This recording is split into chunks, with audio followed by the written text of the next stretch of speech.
करवाई। वो कोई सामान्य कोख से पैदा नहीं हुआ था, इसीलिए सबसे पहले तो मां को एक कुशल बनना पड़ेगा, तप करना पड़ेगा। 4 स्थानों पर निर्माण होता है बच्चों का।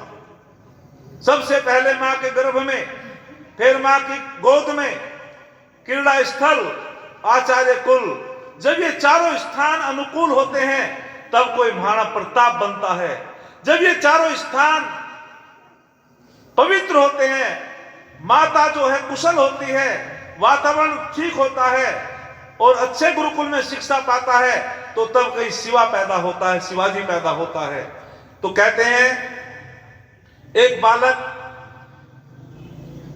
अपने दादाजी की गोद में खेलता था, पिताजी की गोद में खेलता था। उससे पूछा गया तुम तो बहुत बड़े स्वामी दयानंद के अनुयायी हो।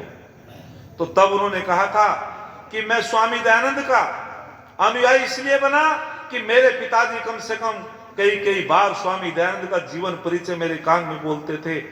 और वो आगे चल करके जब गुरुकुल में पढ़ता था, वो बहुत गरीब बच्चा था, बुद्धदेव उसका नाम था।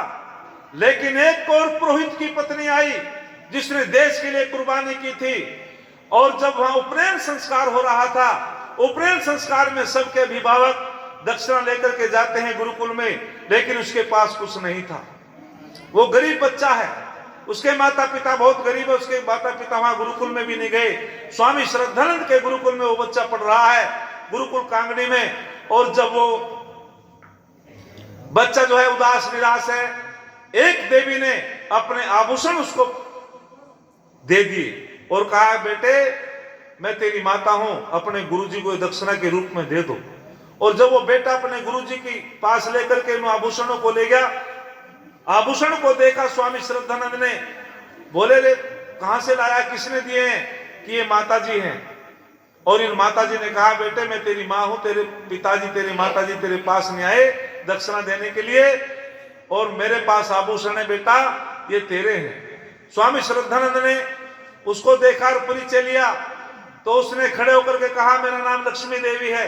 बोले देवी ये समस्त आभूषण आपने क्यों दे दिए? तो तब कहा था कि मेरे पति ने पूरा जीवन राष्ट्र के लिए दे दिया, मेरे पति ने पूरा जीवन राष्ट्र के लिए दे दिया, और मैं उसकी पत्नी हूं, मैं आभूषण लेकर के रख करके क्या करूंगी? मैं भी चाहती हूं कम से कम ये गरीब बालक मेरे आभूषण के माध्यम से, धन के माध्यम से गुरुकुल में अपनी पढ़ाई पूरी करेगा, हो सकता है देश का बहुत बड़ा नाम करे। उन्हें कहते थे राष्ट्रीय पुरोहित। वो कौन थी? पंडित लेखराम की पत्नी। पंडित लेखराम की पत्नी जब शुद्धिकरण संस्कार कर रहे हैं, पंडित लेखराम मुजफ्फरनगर के पास एक गांव है, और एक महीने लगभग 1-1.5 महीने में वो घर आते हैं शुद्धिकरण संस्कार करा करके। बच्चे की हालत खराब है, बच्चा बीमार है। सूचना मिल जाती है पंडित लेखराम को कि आप यहां बैठे हो, सारा का सारा गांव मुसलमान होने वाला है। तो जैसे पंडित लेखराम को पता चला, वो एक्सप्रेस ट्रेन में बैठ जाता है। और जब एक्सप्रेस ट्रेन में बैठता है, वहां स्टेशन पे वो ट्रेन रुकने वाली नहीं थी। बिस्तरे को छाती से लगा करके जो छलांग लगाता है, उसको बहुत चोट आ जाती है। लेकिन फिर उस गांव में जाता है। गांव में जाकर के जब पता चला, उसने घोषणा कर दी पंडित लेखराम ने कि मैं शास्त्रार्थ करने के लिए तैयार हूं, आप मेरे सामने आओ। पंडित लेखराम की उस दुर्दशा को देख करके लहूलुहान, और वो अपनी जाति के लिए, आर्य जाति के लिए ऐसी स्थिति परिस्थितियों में भी वहां जो है अपने भाइयों को बचाने के लिए, संस्कृति को बचाने के लिए, अस्मिता को बचाने के लिए पहुंच जाता है। उसका परिचय जब गांव वालों को मिलता है, अरे कितना दीवाना है अपने भाइयों के लिए, भारतीय संस्कृति के लिए, वैदिक संस्कृति के लिए, अपने वैदिक धर्म को बचाने के लिए। और तब उसने घोषणा कर दी कि मेरे से पहले संवाद करना पड़ेगा, तब जाकर के ये मुसलमान बनेंगे। सारे गांव वालों ने कहा हे पंडित लेखराम जी, हमारी बहुत बड़ी गलती हो गई थी, हमें पता नहीं था कि आप इतने बड़े विद्वान हो, इतने बड़े रक्षक हो इस वैदिक संस्कृति के। और वहां से जो मौलवी साहब थे वे उनके सामने टिकने वाले नहीं थे, बहुत बड़े विद्वान थे पंडित लेखराम। लेकिन वहां एक सूचना आती है, एक पत्रक आता है। उस पत्रक को पढ़ करके पंडित लेखराम मौन हो जाता है। एक व्यक्ति ने कहा जी ये पत्रक कहां से आया? उसने कि थोड़ी देर में बताऊंगा। सारे गांव को एक वैदिक सिद्धांत की शिक्षा दी। उन्होंने बताया कि वैदिक धर्म क्या है, उन्होंने बताया कि मानवता क्या है, संस्कृति क्या है, संस्कार क्या है, व्यक्ति को विधर्मी नहीं होना चाहिए। और तब एक व्यक्ति ने फिर कहा जिज्ञासा रखते हुए कि पंडित जी मुझे बताओ ये पत्रक कैसा था, आपने बताया नहीं है। तो तब पंडित लेखराम कहते हैं कि उस समय में गांव के नौजवानों को समझा रहा था, लेकिन ये पत्रक मैं बताता हूं कि मेरा जो बेटा बीमार था, मैं उसका उपचार समय पे न करा पाया हूं, इसीलिए मेरा बेटा जो है संसार से चल बसा। और पंडित लेखराम की आंखों में आंसू आ जाते हैं। लेकिन एक बात कहते हैं पंडित लेखराम, कोई बात नहीं, अरे एक बेटा ही तो चला गया, लेकिन कम से कम मैंने अपने हजारों भाई तो बचा लिए। ये होते थे राष्ट्रीय पुरोहित, उन्हें कहते थे राष्ट्रीय पुरोहित। और पुरोहित वास्तविक की जो भी हमारे राजे महाराजे हुए उनके एक राष्ट्रीय पुरोहित हुआ करते थे। चंद्रगुप्त मौर्य का नाम आता है तो राष्ट्रीय पुरोहित आचार्य चाणक्य का नाम आता है। भगवान राम का नाम आता है तो वहां भी किसी राष्ट्रीय पुरोहित का नाम आता है, वशिष्ठ महाराज का नाम आता है। और पुरोहित एक जम्मू कश्मीर के राजा थे, और जम्मू कश्मीर के राजा ने वे भ्रमण करते करते कैसा पुरोहित कितना बुद्धिमान होता है, वो कितना ज्ञानवान होता है। तो वो पुरोहित, उस राजा के पुरोहित वहां उस समय थे नहीं। राजा भ्रमण करते करते नगरी में जा रहे थे तो सामने से एक युवती आ रही थी, सुंदर स्त्री। उसको देख करके राजा के मन में पाप आ जाता है, और उसके मन में आया कि यदि इससे मेरी शादी हो जाती तो बहुत अच्छा। लेकिन वो मन में पाप आ गया, और जैसे वापिस घर आता है और फिर वो पश्चाताप करता है, अरे तू तो राजा है। पाप केवल वाणी से नहीं होता, पाप शरीर से नहीं होता, पाप मन से भी होता है। और महर्षि गौतम कहते हैं मनसा परद्रोह परद्रव्य अभिक्षाम नास्तिकम चेति। क्या सूत्र बताया? वाणी के द्वारा भी वाचा अनृतम पर सूचना असंबधानी शरीरेण हिंसा अस्ते प्रतिशत मैथुनानी। यानी कि 10 प्रकार के धर्म होते हैं तो 10 प्रकार के पाप भी होते हैं।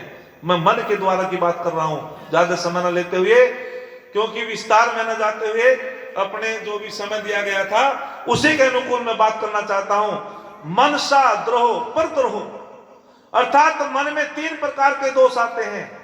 पहले द्वेष उत्पन्न होता है, दूसरे को पता भी नहीं चला पाप हो गया। मन में दूसरे के प्रति द्वेष होना, मन में दूसरे के प्रति ईर्ष्या होना, काम वासना के भाव जाग जाना, ये मन के द्वारा पाप होता है। पर द्रव्य विक्षाम, दूसरे की वस्तु की इच्छा करना, ये भी पाप होता है। और फिर कहा नास्तिकम चेति, परम पिता परमात्मा की सत्ता में विश्वास न रखना, ये भी पाप होता है। विद्वानों में श्रद्धा न रखना, ये भी पाप होता है।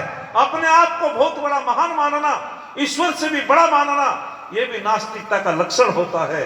तो मन में पाप आ गया और आकर के फिर पश्चाताप करने लगा, अरे मैं तो राजा हूं और मेरे से इतना बड़ा पाप हुआ मन के अंदर, ये तो प्रजा के समान है। और वो बड़ा शोक में आ जाता है, और उसने मंत्री को बुलाया, सेनापति को बुलाया कि जंगल में जाकर के मेरी चिता तैयार करो, मैं जीवित रहना नहीं चाहता। क्यों? क्योंकि मेरे से पाप हो गया है। मैंने एक लड़की को देखा, सुंदर स्त्री को देखा है। तुरंत पुरोहित आ जाते हैं, वे मंत्री तो लग जाते हैं, सेनापति लग जाते हैं, वो तो चिता की तैयारी में कि अपने शरीर का अंत करूंगा। तो पुरोहित ने कहा राजन क्या हुआ? बोले कुछ नहीं हुआ। बोले कुछ तो हुआ। बोले मैंने एक स्त्री को देखा, देख करके मेरे मन में पाप आ गया था, और अब मैं जीवित रहना नहीं चाहता, अब मैं जीवित रहना नहीं चाहता, अपने शरीर का अंत करना चाहता हूं। तो उस पुरोहित ने कहा कि राजन एक बात बताओ, पाप शरीर से हुआ था या मन से? उसने कि पाप तो मन से हुआ था। बोले तो शरीर का अंत करने के बाद भी पाप से पीछा नहीं छूटेगा? जी, अब चिता में शरीर का अंत करने के बाद भी पाप से पीछा नहीं छूटेगा, क्योंकि पाप तो मन से किया है। और आत्मा के साथ ये मन और सूक्ष्म शरीर तो साथ में जाता है, पीछा कहां छूटेगा? राजा को उस पुरोहित ने बचा लिया और कहा पश्चाताप करो, गायत्री का जप करो, यज्ञ करो और परम पिता परमात्मा से प्रार्थना करो, हे प्रभु मेरे मन में कोई गलत पाप ना हो और आगे से कोई ना कोई तुमने तामसिक भोजन किया होगा और तामसिक भोजन या कुछ ना कुछ आपने गलत संगति की होगी, तब जाकर के तुम्हारे मन के संस्कार बिगड़े हैं। तो इसीलिए आज राष्ट्रीय पुरोहितों की आवश्यकता है।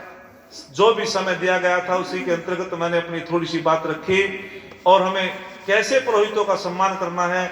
जो सामाजिक पुरोहित हैं, वेद के विद्वान हैं, राष्ट्रीय पुरोहित हैं, जिन्होंने अपने प्राणों की आहुति देकर के इस देश की रक्षा की है।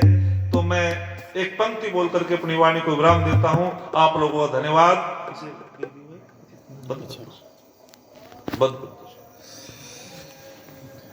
एक पंक्ति बोलता हूं।